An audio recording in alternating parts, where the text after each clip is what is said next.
Welcome to C4.1.5 Reactivity of Elements. Now that's only the lesson title if you're doing triple chemistry. You still need to do this lesson if you're doing combined science, but in combined science, because we've missed the transition metal lesson, it's C4.1.5. So our learning objectives for today are to explain the reactivity of different metals, to be able to use experimental data to determine relative reactivities of metals, and be able to predict the reactivity of an element from its position in the periodic table. So first of all, we need to know about the patterns of reactivity in the periodic table. So most of this we already know, and it's just revision of stuff that we've already covered. So we saw in the noble gases lesson that group 0 elements do not react. We saw in the group 1 lesson that the group 1 metals get more reactivity go down the group. This is exactly the same for group 2 metals.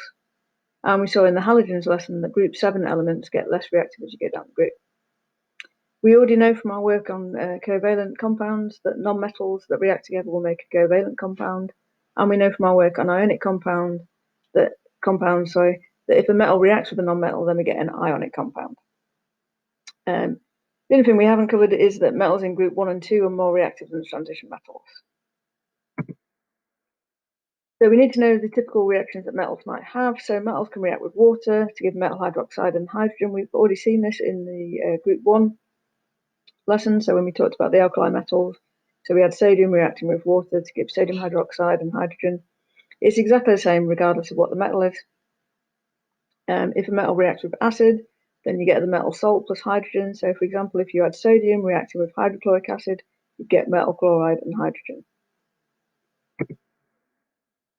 So we need to be able to look at experimental results and from that work out how reactive the metals are compared to each other. So this is a typical experiment we might do in lessons. So you'd get the metal and you'd react it with water and you'd make any observations, and then you'd also get, so you just get a test tube and you'd put a little bit of acid in, and then you'd add a little bit of your metal and you'd see what your observations were and write them down. So these are typical observations you might get. And if we look at these, what we want to do is rank them in order of reactivity. So you're looking for, we're going to start by trying to get the most reactive element there. So we're looking for the one that has the most vigorous reaction with water and with acid. So these metals are going to react more vigorously with acid than with water. So some of them that are less reactive won't react with water, but they might do with acid. So you can see on there that 3 of them are not safe to do in a classroom if it's acid. So we wouldn't do that as a demonstration.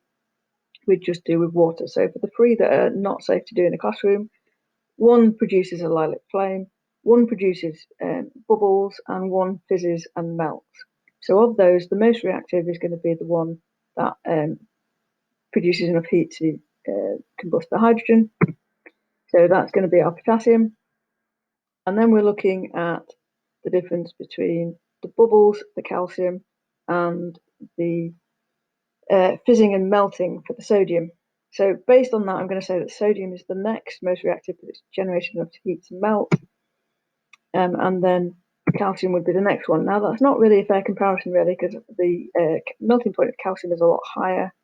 I can't remember exactly what it is, but it's about 900 degrees C, whereas sodium's just under 100 degrees C. So it's not really a fair comparison that the sodium's melted and the calcium hasn't, but that is the correct order of reactivity anyway.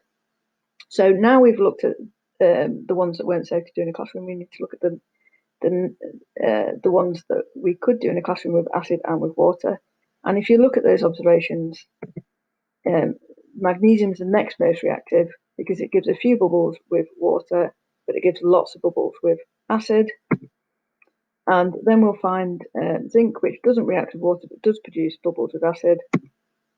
We then have iron, which doesn't react with water at all and only gives a few bubbles of iron. And lastly, we've got copper, which is the least reactive, which doesn't react with anything. That's the end of the video. Thank you for listening. See you on the next video.